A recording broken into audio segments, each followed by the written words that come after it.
sisi yang sebelah kiri ya. Nah, di sisi sebelah kiri ini key activities ya bersama dengan key resource dan juga key partner ya. Itu adalah aktivitas kita ya, dan juga menggunakan sumber daya yang ada dan juga dengan partner yang ada untuk menghasilkan value proposition dan juga mengantarkannya ke si customer.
Assalamualaikum warahmatullahi wabarakatuh. Hai classy people, welcome back on Management Practice with Iskandar Z Lubis. Just make it simple. Nah, saya Yuri Edelin. Senang sekali ya menyapa Anda kembali di YouTube channelnya Kelas FM, pastinya bersama praktisi manajemen kita, yaitu Pak Iskandar. Hai Pak, apa kabar? Alhamdulillah baik. Baik Yuri, ya? baik juga kan? Baik dong, dan pastinya semangat nih. Insya Allah. Akan share lagi untuk classy people. Siap. Oke. Penasaran dong classy people? Kali ini syuting kita di mana ya? Tempatnya kece banget, cozy banget. Di mana yo? Yap, di Sushi Rock and Roll. Untuk Anda yang penasaran, alamatnya di mana? Itu ada di Jalan Purus nomor 1 ya. Jalan Purus 1 nomor 1, oke? Dan ini makanannya makanan-makanan Jepang. Untuk Anda yang suka makanan-makanan Jepang, yuk langsung ke sini aja. Recommended ya Pak ya? Iya, ini keren banget sih ya. Jarang ya kita ketemu masakan Jepang di Padang gitu. Iya, jadi untuk Anda yang nggak usah jauh-jauh ke Jepang, ke sini aja. Bisa nyicipin makanannya langsung. Iya. Oke, classy people, kita langsung ke pembahasan kita di episode ke-10 ya. Kalau minggu lalu kita udah bahas, di minggu lalu 2 episode sebelumnya, itu ada customer segment, ada value proposition, dan juga ada channel, ada customer relationship, ada revenue stream. Oke, classy people, hari ini kita akan tuntasin PR kita, yaitu membahas BMC, Business Model Canvas di 4 blok terakhir, ada Key Activities, ada Key Resources, ada Key Partner, dan juga ada Cost Structure. Nah, Pak Is, Iya. 4 blok terakhir yang akan kita bahas. Tadi udah kita kasih bocoran juga untuk classy people. Iya.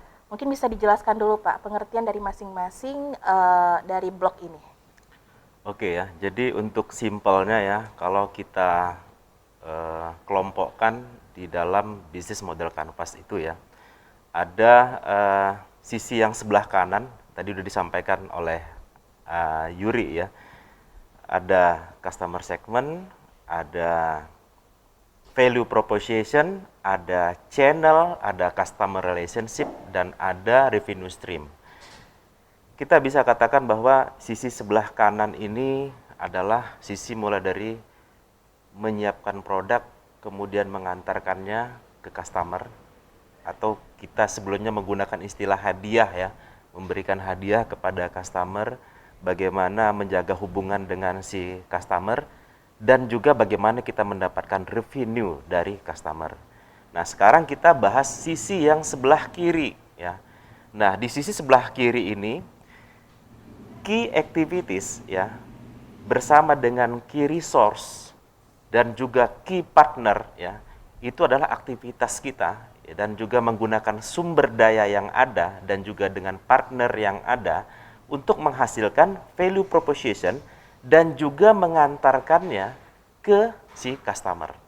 Dan tentu saja untuk itu semuanya itu ada biaya yang dibutuhkan. Nanti kita akan detailkan di cost structure untuk masing-masing aktivitas dan sumber daya yang dibutuhkan untuk menghasilkan value proposition dan juga bagaimana mengantarkannya ke si customer tadi. Jadi gambarannya seperti itu. Jadi sisi sebelah kiri itu mulai dari penyiapannya dan juga menyiapkan sumber dayanya. Gitu. Kira-kira gitu, sederhananya, simpelnya. Oke. Oke. Nah, jadi apa hal yang penting nih Pak harus kita perhatikan untuk menyusun key activities ini? Oke ya, jadi key activities itu ya untuk masing-masing jenis bisnis mungkin saja berbeda ya. Secara garis besar katakanlah kita adalah bisnis yang menyiapkan value proposition berupa produk barang. Tentu saja akan berbeda ketika produk kita berupa jasa. Ini contoh simpelnya ya. Ketika kita di dalam bisnis yang menyiapkan produk atau barang, maka aktivitas kita itu secara umum akan ada aktivitas mendesain atau merencanakan produk. Lalu kemudian ada aktivitas membuat produk itu sendiri ya dengan menggunakan resources yang ada dan mungkin saja kita dibantu oleh key partner untuk melakukannya. Lalu kemudian bagaimana kita memasarkannya ya di dalam aktivitas channeling ya. Memasarkannya, akhirnya menjualnya dan juga bagaimana kita membina hubungan dengan si customer. Nah, itu secara umum. Kalau yang jasa tentu agak berbeda ya. Kita tidak membutuhkan bahan berupa fisik ya, tapi kita lebih menggunakan intelektual ya. Artinya ada knowledge management di sana. Jadi pengelolaan pengetahuan. Misalkan ya, kita adalah seorang konsultan, maka kita akan menyiapkan knowledge yang mumpuni untuk memberikan konsultasi kepada klien kita. Nah, tentu saja tidak ada aktivitas katakanlah membuat produk di sana atau manufaktur di sana gitu.